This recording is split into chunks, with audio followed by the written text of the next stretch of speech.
Hey, what's going on, everybody? Hope you're having an amazing day. Want to welcome you to our second week of our podcast, and we don't have a name yet, but here we are. Nobody Week commented. 2. Nobody cares about our name. We need name ideas. Any ideas? It's bizarre. Bizarre? I'm thinking of life and leisure. Leisure needs to be in leisure there. time. Yeah. I think that's been used. No. Whoops. Anyway, hey, so we're here, and we talked last week about fasting food, and at Christian Faith Center we do 21 days of prayer and fasting. So last week was food. This week we're going to be talking about technology, social media, and fasting, some of these things. And so we're joined with Pastor Nathan, our Boise campus pastor. Hello. What is going on, Pastor Nathan? Excited to be here. Week number 2. Week number 2 of life and leisure. We're putting this little bit of a stretch together. Yeah. Or a streak together. Is that what it Streak? is? A streak. Streaks, they're happening. Anyway, okay. Do we need to start over, or we should? All right, we'll just continue. Anyway, my name's Dan. I'm the online campus pastor, and we're joined with Sean Martin, licensed counselor, pastor, 80s Christian music aficionado. Yes. So, Indeed. how are you doing today? I'm doing good. Good. Thanks for joining us. We're going to talk a little bit about the effects of technology on our culture, but I want to let you know this. If you got any comments, any questions, we'll do our best to get to those comments. Saw a few last week just from, I wrote it down, Natasha and Jane. Thanks for commenting, just saying thanks. Also, Lisa, your question about my skincare routine. I'm just kidding. That wasn't a question. But hey, we'll just get right into it, kind of talk a little bit about technology and some of the effects. And I want to kind of get into the psychology of it. And so that's why you're here today, Sean, is to be the brains when we can't really fulfill that part. But maybe you could just talk about your line of work and how you got into it and how you got started with that. Well, yeah, it's been quite a journey because I was a pastor for many years. I pastored in Long Beach, California, and as well as the big city of Melba, Idaho. At one point, that place is just huge, easily to get lost. So I've been a worship pastor, I've been a youth pastor, and those kind of things. And we did a building project in Melba. I want to kind of quicken. I don't want to take up time, but we did a building project in Melba, and the project was over in 2004. And it's like, well, I didn't feel like there was anything left for me there. So I stayed on for a couple more years, which was a mistake. So when God tells you it's time to go, then you should go. And so then I was a janitor for a year, and I got to enjoy that because you're not responsible for anything except keeping things clean. And in that time, I finished my counseling degree. So I graduated in 2009 with that. My emphasis was school counseling. So I did some internships in middle school and elementary school, and I could not find a job in 2009. That's kind of when things did a downturn, if you might recall. Mm-hmm. And so I ended up doing another internship even after graduation in prison. Wow. Because my wife worked in prison. She's like, well, why don't you do it? You're just sitting around. Why don't you do something? So it's like, well, okay, I'll go do that. And it ended up becoming my career. So I did work in prisons as a clinician at almost any of the prisons you can name, Max, the Yard, the Farm. These are terms we use that the offenders use to describe where they're at. I'm at the Farm. I'm at the Yard. And so I've worked at all of them, including the women's prison. I did that for 9.5 years, and then I felt like the Lord was moving me on to something else. And so it's like, well, what else do? I know prisons, so where else can I go? And I wanted to kind of stay within the state. And so the Lord opened up a door at Health and Welfare, and so I'm a clinician there at this time. So I've had a very kind of a different kind of upbringing in counseling, and things we did in prison were very quick, very fast. What do you need right now? How can I help you right now? What's your anxiety? What can we do about your anxiety right now? Yeah. What can we do about your depression right now? What can we do about your suicidal thoughts right now?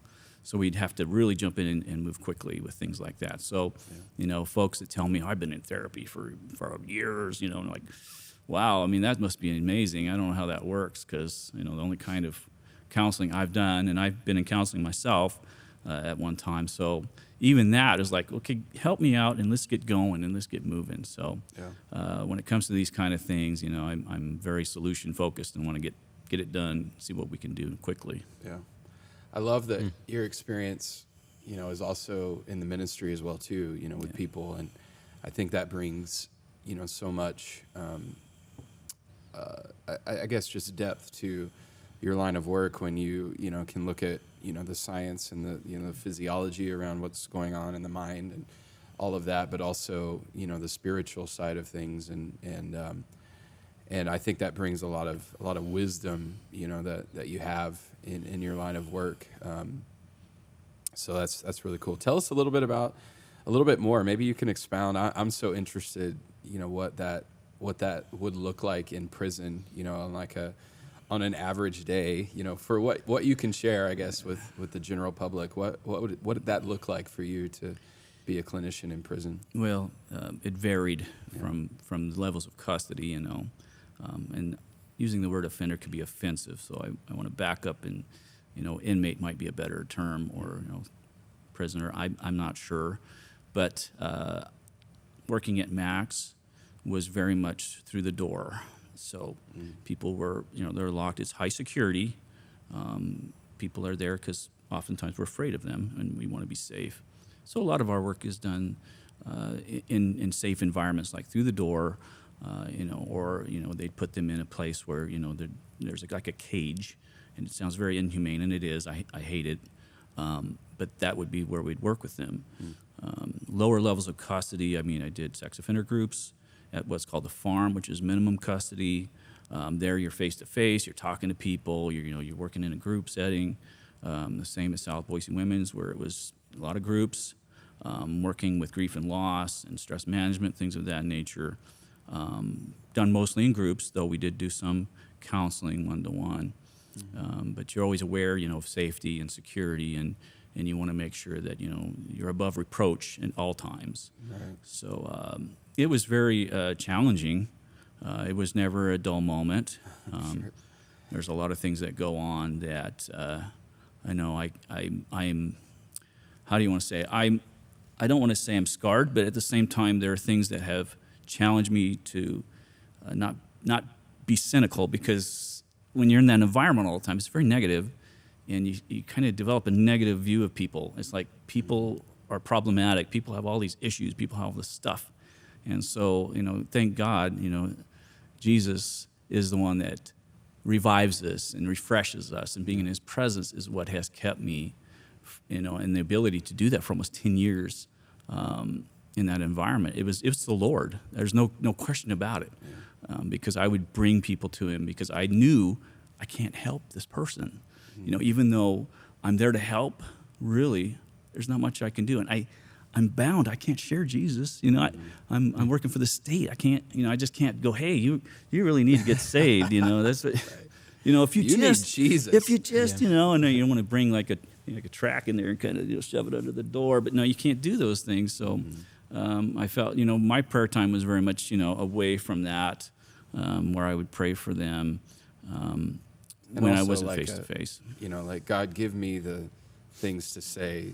Oh yeah. And I think that's so powerful. I've said many times that I think as followers of Jesus, really we have this ability to operate on a level at anything we do that really the world is unfamiliar with. We've been given access to this advantage, the Bible calls it, through the Holy Spirit, absolutely, that speaks to us and guides us and directs us. And so, I know that, through all of your, years of work that, the Holy Spirit was guiding those words and directing you. And so that's amazing. Maybe could you talk a little bit more about how to handle maybe a situation you don't have a whole lot of control over? As you were talking, I was just thinking like, wow, he sounds like if I was in that position, I'd need a counselor myself just to kind of help me, like, because I'm kind of a fixer, and so like not knowing what to do, like how do you kind of deal with maybe there's someone watching who has a family member that they know what they need to do but don't know how to help that person, and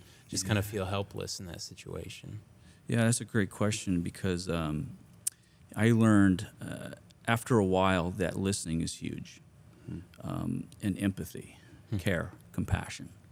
I mean, pastor means shepherd, right? That's what you guys do. So you love people and you're compassionate for people and you have empathy and you bring them to Jesus, but at the same time you are Christ. So you're there, and I found that just listening, not being critical, not being judgmental, not thinking, well, I'm going to say this next. I'm going to tell them about that intervention, or I'm going to give them this paper. But more of just being present. And that's something that they emphasize in the counseling program is being present, not doing your grocery list while you're talking to your patient, or your client, but being there and listening actively so that you're engaged with what's going on. If people will do that, and we're not very good listeners. I mean, I put myself in there. I need help with that. But if we would work on the listening skill, that would be huge, because people, what are they really? They're desiring to be heard.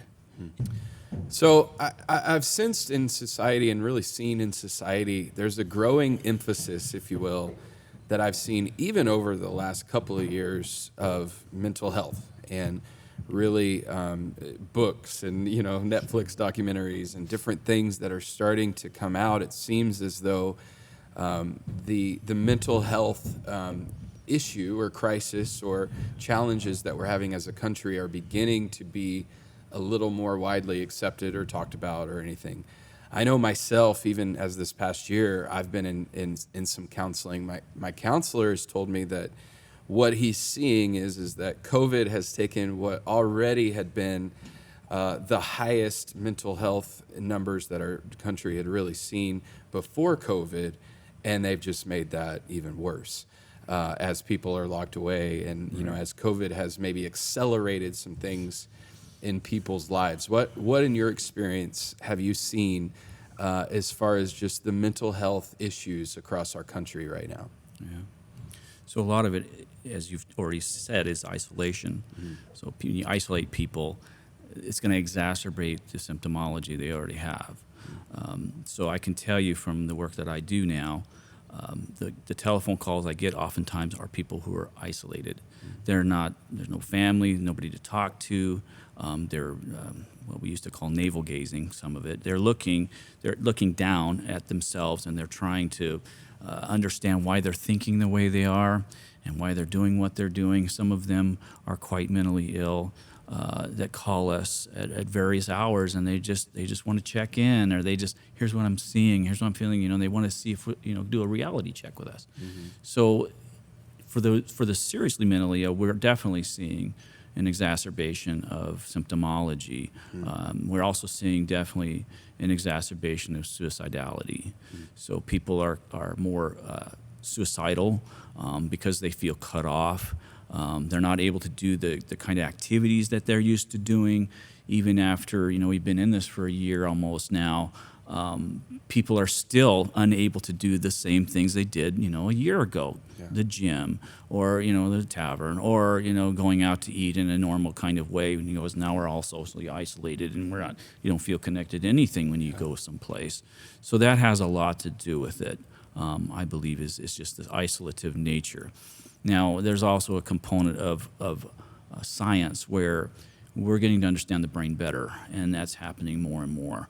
There's going to come a time, I believe, in the future where we'll be able to dial in medications in such a way that it'll just be, this is the one. For a lot of folks, I've done on this, and I've been on that, and I've been on this psychotropic, and I've been on this antipsychotic. Well, I think in time, because of the brain science that we have, we'll be able to dial that in a lot more. So I think a lot of it is science. A lot of it is just kind of urban legend kind of things going on, perhaps. A lot of it is just the acknowledgement, because we're isolated, that maybe I've got depression, maybe I've got general anxiety disorder, maybe I've got. Sure. So there's some of that too, where now we have more time to think about what might be going on mentally. Okay. And you're left alone with your feelings and your thoughts. And talk to us. Do you feel like technology, screen time, any of that kind of social media, do you feel like any of that plays a part in this whatsoever? Absolutely, because now, I was talking to Pastor Dan about this before. My work, I used to go to the hospitals and visit people. Now I don't get to do that. Yeah. Now it's all done through Zoom or WebEx or what have you. And so that connectedness is now not there. So what are we doing more? Well, I'm on the computer at least 8 or 9 hours a day, typing reports, doing assessments, paperwork of various kinds. So yeah, we're on it more, for one thing. And then because we're unable to visit people like we used to, we're connecting through our devices more. We're doing Messenger more, or Message, or Facebook, or what have you. We're doing that more because that's how we're able to connect. Now, it is not, as we know, it's not as good or as effective as a communication as what we're doing today. You know, this is healthy. This is what we were created to do, not this.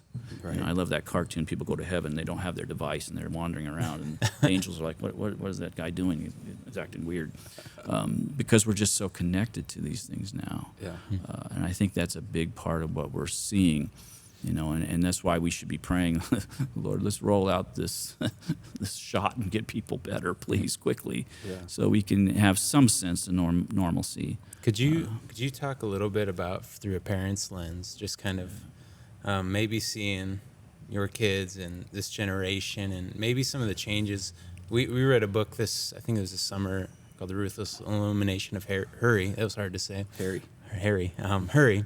But it kind of talked about how things have changed so drastically. Like when Edison invented a light bulb, that was a huge thing because sleep all of a sudden went downhill, and we used to just rely on the sun to tell us what time of day it was. And then when the iPhone came out, it was like a domino effect of all these things building up anxiety and Yes. and just causing more issues. But maybe just talk like through your lens. I know even in my lifetime, like I've seen a huge change where when I had internet in high school, it was dial up and it was really slow, and I remember. you could only spend so much time on it without going crazy. But maybe talk about kind of the change that's happened and what you're seeing now being in counseling and being a parent, just kind of seeing all the changes. Well, certainly, I think babies born in the next year will be born with a smartphone in their hand. And so here's your smartphone, welcome to our world, and go out and be. It's unfortunate, you know, because I'm old enough to go, you know, we used to ride bicycles, and we used to be out till dusk, and Mom didn't care, like, go away, come back when it's dark, you know, and so I know where you're at. But our kids nowadays, they don't have that. Instead, they have their devices. And it is a problem because if we're not engaged with our children, they are going to be bombarded. 72% of kids have experienced cyberbullying.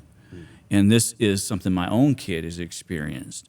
When you have other students telling your kid, hey, send me a nude picture. I mean, that's alarming. It's like, what? What's going on? And so you have to have a really open communication with your children.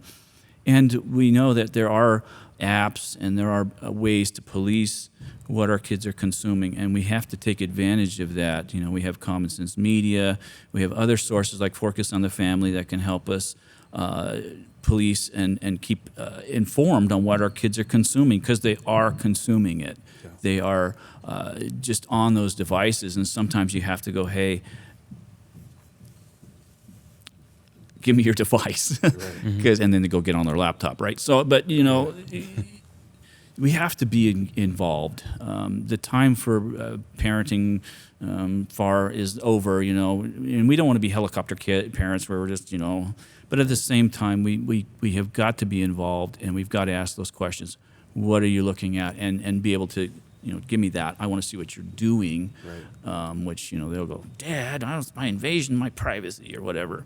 But we need to know what they're consuming, and there are, as we know, there are people out there wanting to get our kids and do terrible things to them, and we need to be very much aware that those chat rooms and places they go could be predators that are trying to get our children. So this is not a time for us to be timid as parents. It's a time for us to be involved and engaged.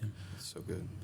So with the increase of, and specifically today, we're talking about, you know, this idea of fasting technology, social media, entertainment, screen time, you know, whatever it is you want to call it.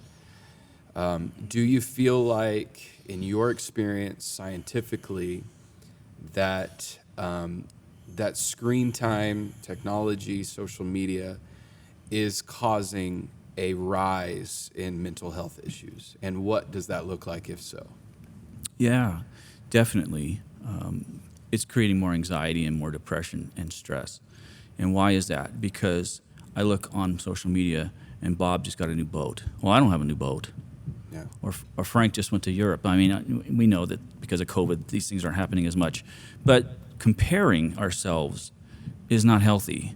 And so we see people in this positive light. They're posting things that are not behind the scenes. They're posting things as their best face. Now, I personally suck in my gut every time I get a picture because, I want to look good for the smile. So it's fake and fraudulent, even though it looks like, oh, they are having a great time. Their lives are fine and wonderful. So we compare ourselves, which is extremely unhealthy. So when we fast from social media, we get a reset. And that's what I got out of it. Now, I was a little concerned that I would miss out on something. Something was going to happen with somebody, and I wouldn't get to know what that was. I found out that wasn't the case. So 6 weeks later, coming back to it, I didn't miss anything. And it's like, it could just go back in and people were doing whatever. So a rise in mental health, I believe, is partially because of that comparison and the consuming. And I talked about that before, where they want to keep you on your device. They want to reel you in more and more because, it's designed for that. People got to understand there's psychology behind all of these apps. Right. They're designed to get money from you or get time from you or get whatever they're after from you, whether it's personal information, whatever. Yeah. And so we have to be aware of that. And, I think a lot of what we can do to combat it is have an awareness that behind all these things is an intelligence and a purpose. And they're wanting to do something, and they want to get something out of you. It's like I realized today, a lot of what I'm reading in the news is inflammatory in its narrative. Yeah. They're using words to make you angry and to get you, upset and anxious or what have you. Yeah. So we realize that there's a psychology behind that, and I believe that the enemy, our enemy, the devil, works behind the scenes in that realm. And so we have to be very careful about what we're viewing and about what we're doing in that realm, because the God of this age is definitely engaged in that and involved in what's happening there. What's the physiology behind what happens when we're bombarded by those things? You mentioned the news and them using language that evokes an emotion from us. And then we go on Instagram and they flood us with likes or not likes that we didn't get that we wanted to get. And then we go on Facebook and people are arguing with each other. And literally within a 2-minute time frame with this device, we could literally run the gamut of emotions that immediately flood to the brain. What does that do to us over time? So we know from what I've read, probably 10 to 15% of people are struggling with an addictive part of this. They can't quit. And that has a lot to do with the dopamine rushes and in habits. So people, take their phone to the bathroom. It's a habit, right? Yeah. That's what they do. And you get involved in this habit. Now my wife put guideposts in the bathroom, so this is good. So you got something else to do. Should I even talk about bathroom? I probably shouldn't talk about bathroom. It's real talk on the podcast. This happens on Of Life and Leisure all the time. Nonetheless, to come back to the topic, if we don't understand this and understand the possibilities of what can happen, we can develop an addiction to these things. And it's the process addiction is just like gambling or pornography. It's the same kind of thing where it's a trigger and it's a cycle, and you start thinking about it, and before you know it, you're doing it, and then you feel terrible, and then it goes right back to, you relax, and I'm not going to do that again. And then you're back on it, And so what we have to do is change the behavior. And what we do to change the behavior is we create a different habit. We create something to cut that cycle that we experience. So for me, I'll share for me personally, that was taking my smartphone and charging it somewhere else besides my bed. Okay, so now I don't have access to it within arm's reach. Yeah. That needed to happen so that I'm not on there disrupting my sleep, because screen time disrupts our sleep. Lights disrupt our sleep. It's just how it is. It's how we're wired. So we need to cut that off 30 minutes to an hour before we lay down to take our rest. And putting things like, oh, on my nightstand now I have books, or I have the Bible, so it's there. Well, what am I going to do before I go to sleep? Because I watch, I look at social media. Well, you're gonna do something. So instead of the habit of looking at my social media, I'm looking at God's Word, or I'm looking at a book that I need to read, or I'm looking at a devotional, so that I'm feeding the spirit man instead of the flesh, which is about comparing and consuming and those kind of things. So, part of it, like I said, is just realization of the source, which is something, for me personally, I had to realize that, there's a source there and there's an enemy there, and I need to be vigilant to not let that into my life. Yeah. To kind of just confirm like what you're saying, I found this passage in the Bible that was talking about anxiety in Luke 12, and it just it was interesting because I saw something I didn't see before, where Jesus is telling this parable of this man who's looking for all these things, and it says something like, and the moment he pursues this, he starts to think, this is going to bring me joy, right. This is going to bring me satisfaction, right. and he just says this line, you fool, mm-hmm. You think this is going to bring you peace. And I think kind of something similar happens where kind of with our phones and technology, it's like we feel like we're going to miss out on something right. if we're not on it, if we don't spend more time on that. And I actually wrote this down in that book I referenced earlier. It says this: just being in the same room as our phones, it's proven to reduce our working memory and problem-solving skills. We're so True. Focused on what we don't have that we can't enjoy what's in front of us, and we're missing that. But maybe you could just kind of talk through, this is kind of about fasting technology, but maybe talk a little bit about the detox of putting your phone down, or I've started to use I forget what it's called, the things that kind of block apps for a certain amount of the downtime. Right. Mm-hmm. Maybe kind of talk what goes on and the benefits of not having our phones with us 24/7. Well, I think there'll be a reset in the brain. It won't happen automatically. We're talking about tolerance here, which is an addictive term.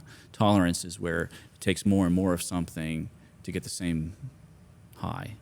So if you're really connected to social media, or you're connected to your device, you'll find if it's a problem for you, you're spending more and more time on it. Wow. So you got to understand that when you stop something or stop a behavior, there's going to be a burst. We call it behavior burst. So there's going to be like, I really need to, and your flesh is going to go, it's like I need chocolate pie. But it's kind of the same thing where, and you're just, I wonder what's going on with Kevin. I want to know, he's supposed to be going through a hard time, or he's supposed to be getting something. They're on vacation. I want to see the pictures, those kind of things. And so there's going to be this burst where your mind is like, I really should be using my device right now. I really should be. And so there's going to be a behavior burst where you're going to long for that more. And it takes about 3 days of not doing something before we see something good come out of it. So that means no usage for 3 days. And then they say it takes 21 days to 90 days to make a new habit. So that's just the beginning. If you're really understanding that what you're doing with your technology is affecting your daily functioning. When I talk about daily functioning, we're talking about sleep. We're talking about, am I feeding myself correctly? Am I just grabbing the tater tots and burger because, I want to get back onto whatever it is I'm doing with my device? We're talking about relationships, when you have your spouse or your kids or somebody saying, look, you're checked out. I want to, let's go do something else besides you being there and doing that thing. When that happens, that's part of functioning. Hey, is it affecting your work? Because if it's affecting your work, and I know people, even at my job site, they have to get their phone away from them because, they're doing on the computer and then, bzz, bzz, bzz, and there's this thing called phantom vibration syndrome.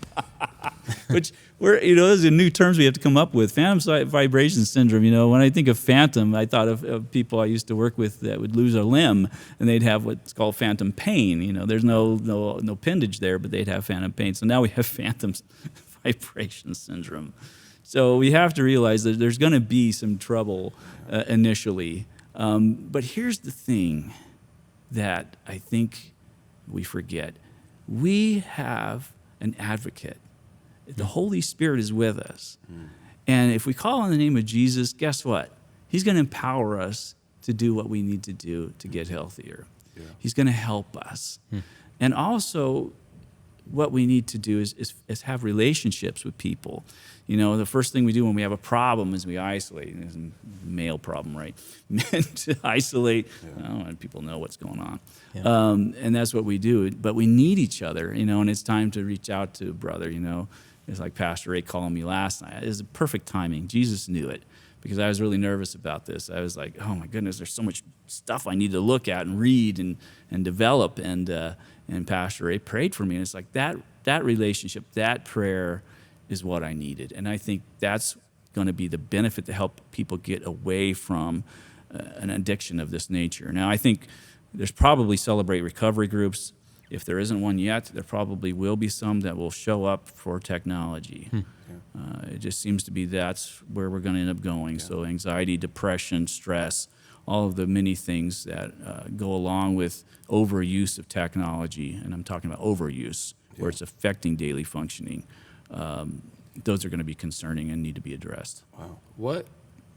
Maybe to give you a second, I want to kind of talk about what could be some signs that you may have either a slight addiction or moderate or even heavy addiction to technology.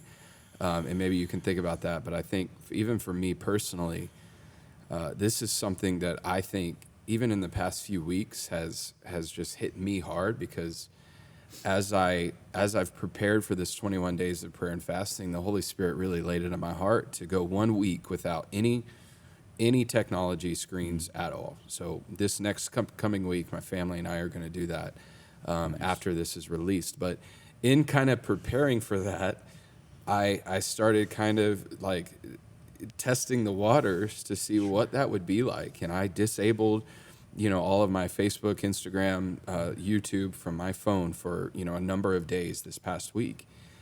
And I found myself, and that's why I honestly, believe that I have developed a slight level of addiction to these things. Sure.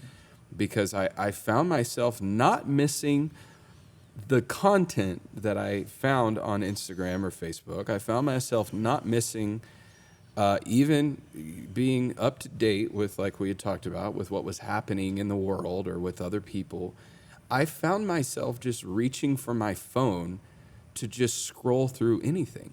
Right. And I found myself like looking at the silliest things. I would open Amazon and just like scroll through aimlessly what kind of deals I could get on Amazon. Or I found myself just going even to the Bible app, which is healthy, but not really even, I just like I wanted something on my screen and I was craving that. Right. And it was like, all of a sudden, like, oh my goodness, like there is something seriously wrong here. Right. And so obviously I'm going to do the work to figuring that out. But what could be some symptoms that those listening may have to evaluate? Do I actually have a concerning, even slight bit of addiction to some sort of stimulation from a screen?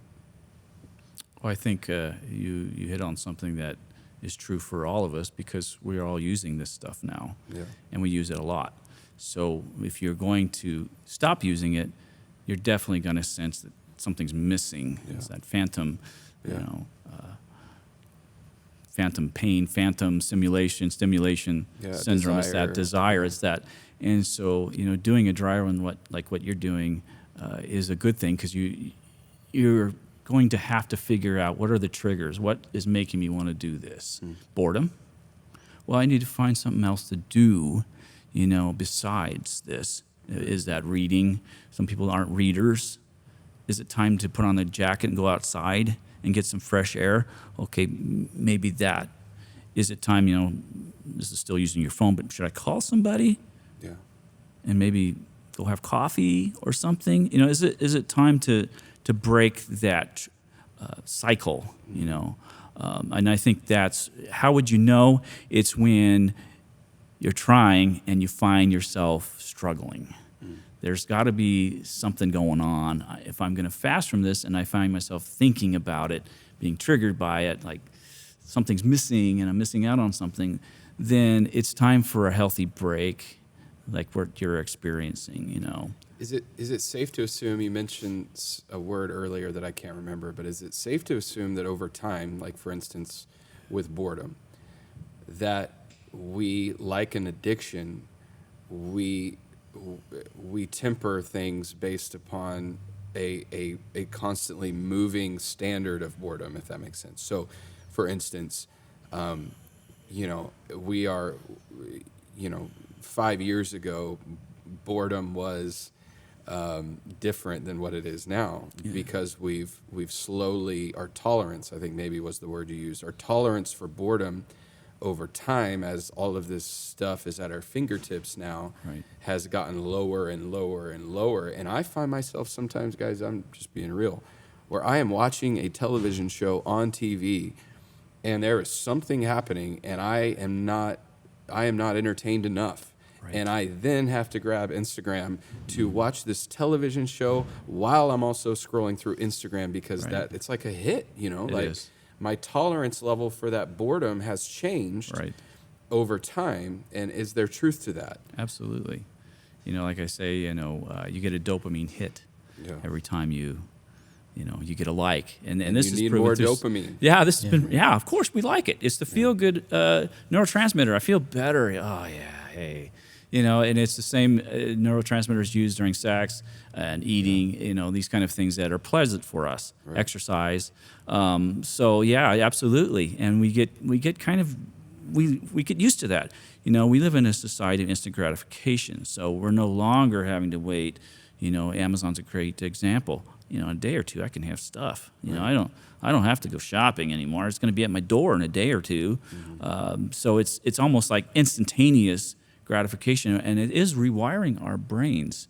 And we don't know to what degree yet. I mean, there's a lot of articles and there's a lot of research being done, but we have to realize that this is becoming, just in the last, like you say, 5 years, this is becoming a problem more and more for folks.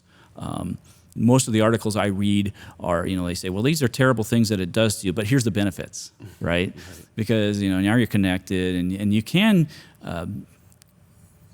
use the phone in a way that you're not doing all these other things. Maybe you're being selective about who you're following. And I had a brother last night, I didn't see his Facebook post. So he sent me a message, right? Because I didn't see his post, so he sent me a message. Well, maybe we need to do more messaging instead of this other thing so that we can communicate.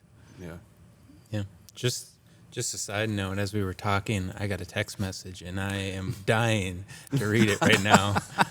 Airplane mode. I honestly can't stop thinking, like, should I open it or should I just leave it? And I'm just like realizing, this is the problem I have. Yeah. But maybe I was just kind of wanted to think about this maybe through the pastor lens now.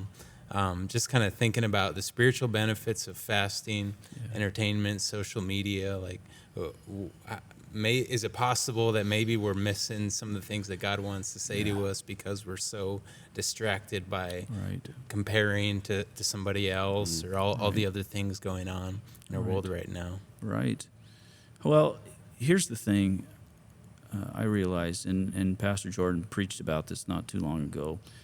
Elijah's up in his cave, right? And so you have earthquake and you have fire and you have wind, and God's not in those things. But then there's this quiet voice. How are we going to hear the Lord's voice if we're constantly listening to something else? We're constantly being bombarded by other things that are distracting us from the Lord. So prayer time is hugely important.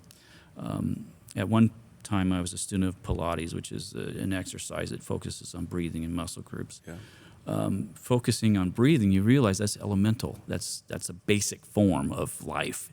And so I learned a discipline through that, that my breath and just being able to control that it helps me also focus on the Lord, because I can settle myself and clear my mind. And now I can speak to the Lord, and I can reach out to the Lord. Multitasking is something that we think we're good at.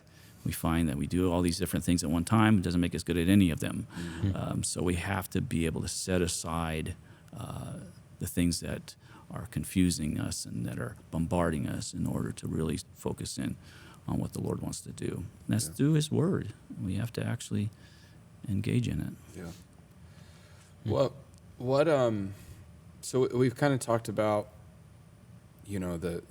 there's a dopamine aspect to this, an addictive aspect to this. There's an entertainment aspect. There's an emotional roller coaster of all of the feelings that we get from this screen time and entertainment and all of that. We kind of slightly touched on your time frames as far as 3 days without something to detox and all of that. And so if we kind of assume that maybe many of us that are watching, many of us probably in this country, are struggling with some of these things, really, whether we know it or not. What are some takeaways? What are some real life steps that we can take through fasting specifically that you would recommend? Is it a 7-day detox and then go back to life as usual, and maybe once a month we need to do this detox? What should life really look like? Using maybe this fast as an example of moving forward, what recommendations would you give to not only to try to detox, but then to live free, but also understanding that these things are also a way of life? Is there a way to live in balance? Is there a way to continually manage the addiction and the things that are happening, and what would that fast and what would that lifestyle look like from your perspective? I think it requires some baby steps probably for us. Maybe start with some hours. I mean, if you're really that connected, maybe start with 1 day a week. I know people that fast from food 1 day a week. How about fasting from media 1 day a week? Leave the TV off, leave everything off, if it's possible to do that. Some people, like I say, they work from their computer, so it's really difficult. But maybe on Saturday, on your day off, turn it off. And let's be examples to our kids. And let's put it all, there used to be the basket. Come in the house, put your thing in the basket so we can have dinner and talk. Well, I think that needs to continue on where we can do that and not be plagued by the device going off. So start like maybe with 1 day. As I said before, I took about 6 weeks off. I came back, I felt a lot better. I realized, I was talking about how it grieved me, the things that were going on. But also, it was causing me anxiety and depression, seeing these things and being involved in viewing and in reading what people were saying about each other back and forth. So when I came back, I realized something. I was more in control. And I still am. I have more control over what I do after doing that fast. So I think it will help bring balance to what we do. If we can just step away and maybe start small, like some hours in the day, or set a time before you go to bed. Look, 9 o'clock, the phone is off, it's plugged in somewhere else, so that I can get the rest I need, because we know that lack of sleep is going to cause depressive feelings, anxiety, and all these other kinds of things that are health issues that are a major plague in our time. So taking baby steps, setting some goals, here's what I want to do, here's what I need to do, here's what my family needs to do, and prepare some things in advance, because if you're going to step away from this thing, you need something else to fill that spot. That's just kind of how behaviors are. We have to find something else to fill that spot It's why people that come away from gambling addiction end up using, substances, Sure. because they're filling in that empty spot with something else. Well, we have the greatest thing to fill our empty spots, which is time with Jesus and time in His Word. Huge, and a lot of good reading out there that we can get involved in. Sure. And that's the whole point of fasting. We said last week to go without Yeah. so that you can replace it with something greater, with the deeper things of God. And so I love that. You even mentioned once a week. I think, I've even been, we mentioned this book that we both have read, and I've been kind of digging into a return to, we haven't preached it a whole lot in church recently, but the Sabbath. Yeah. And really this was something that God had commanded of us to take a Sabbath. On the seventh day He rested. And I think that, again, jumping to speculation possibly, but in the 21st century that we live in, I wonder personally if Jesus would want us to fast some of this entertainment, some of these coping mechanisms that maybe we now are accustomed to in our generation that weren't around, in those days. Right. But I know that when I do everything I can once a week to push away from all of this technology, the screens, the entertainment, the social media, I find myself in just a much better place if I can once a week, just like you said, break that cycle. Right. And I think, through different scenarios that we can justify in our minds, work being one of them. I've got to always be with my phone in case I get a work email, or, I've always got to, a lot of, as pastors, I think especially in this COVID world, we talk about really social media is like kind of our buildings these days. This is, Right. We meet in a building to meet with people and really social media has become a building or a vehicle for a lot of ministry that we do. And, Right. but still trusting God enough to push away from those things at least once a week Right. is a real discipline that I know God is calling me to in this next season. And I just know, even at night, that's been something my wife and I have started doing, is, we've made it a little even earlier than 9, I think like 6 o'clock. I go put my phone away.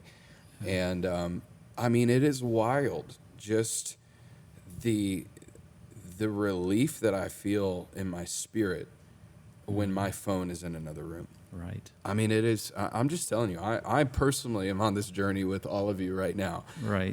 Because this is something over the last few weeks that I've just been really navigating. And I'm telling you, I can go from having this right on the stand next to my chair at home, done with work for the day, feeling like this slight anxiousness in myself. Right. And I go put that phone wherever, in a drawer in my bathroom, and all of a sudden it's like I can breathe deeper. I feel this weight that's lifted Right. off of me all of a sudden. Yes. And I'm telling you, there's something to this. There really is.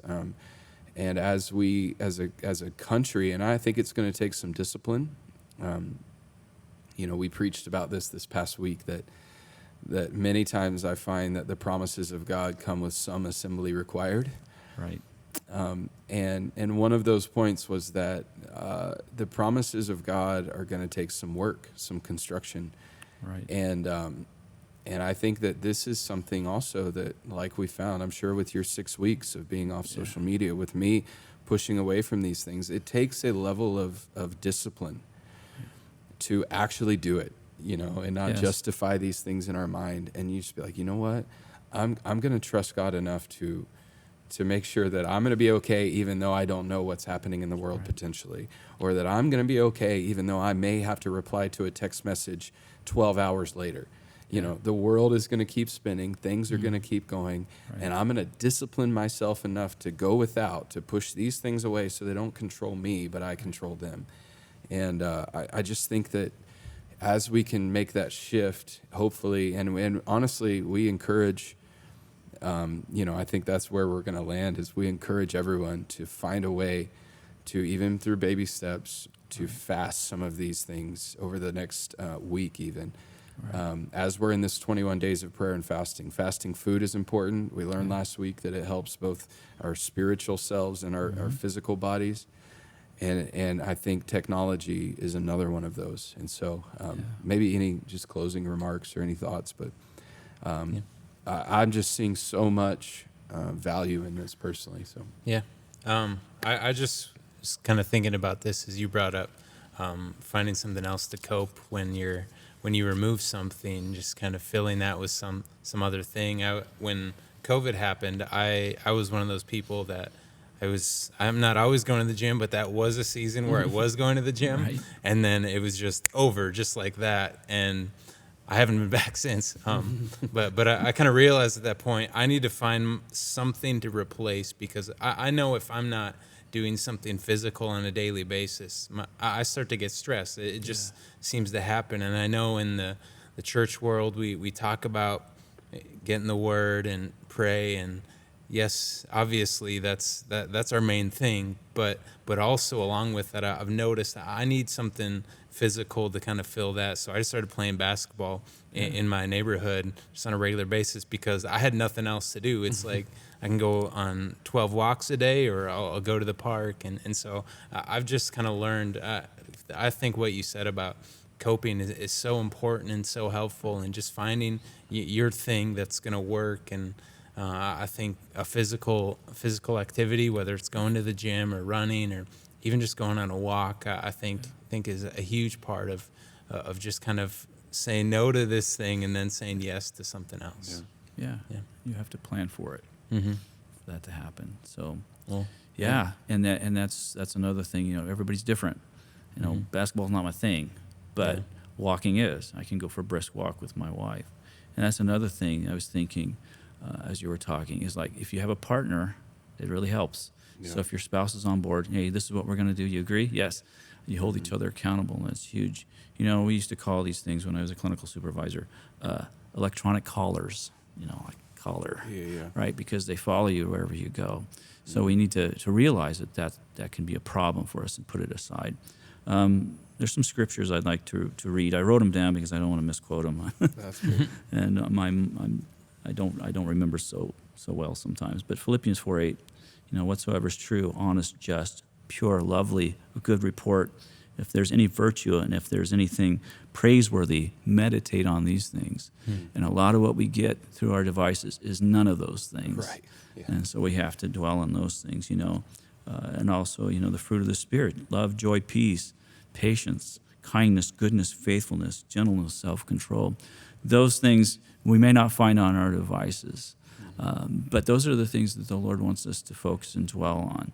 You know, is what I'm getting praiseworthy, or is it ugly and nasty? You know, then I need to think on something else, because that's going to lead me to having symptomology. So we have to be very careful.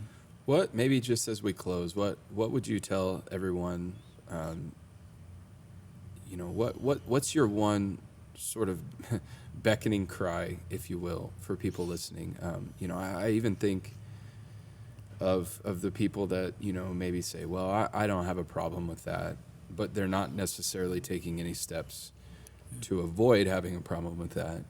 Do you feel like, you know, that without steps taken at this point, that we're probably going to default to having issues with these things in our lives? Or do you feel like there can still, you know, be people who, you know, have it under control, if you will? Or do you feel like your beckoning cry is, listen, please, whatever, you know, what would you say to people? Well, I was thinking about this because generationally, it's not such a problem for old people like me. But for the young ones, where they have multiple platforms, and I couldn't name them all. I mean, I've heard of this TikTok thing. I don't know what that is, but I've heard of it. And I guess it's a big deal. So for them, it's going to be more of a concern.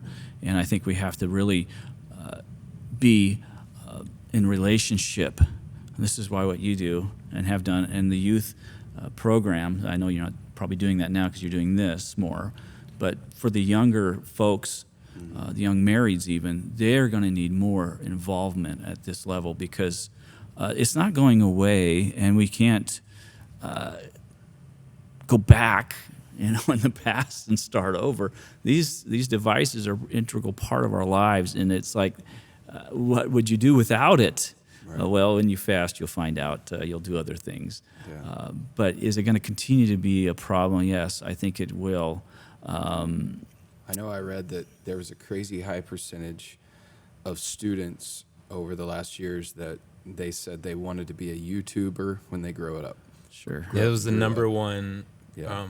desired profession for Gen Z. Yeah, You can a make millions YouTube of dollars. influencer or Yeah. something, and it's like to think of that being something that would be on even a list, even just 5 years ago, Yeah. and so I definitely think that this is one of those things that, like you said, moving forward gets more important and more important and more important almost every year that goes by, Right. and finding balance in that, and so. Right. Yeah, love it. Any Yeah. other closing thoughts before we're done? Awesome. Well, Sean, thank you so much for being with us. You're welcome. Church, we really encourage you guys over the next coming weeks to find a way to even, like we talked about, test the waters a little bit. I love that as an idea of like, do I have any issues here?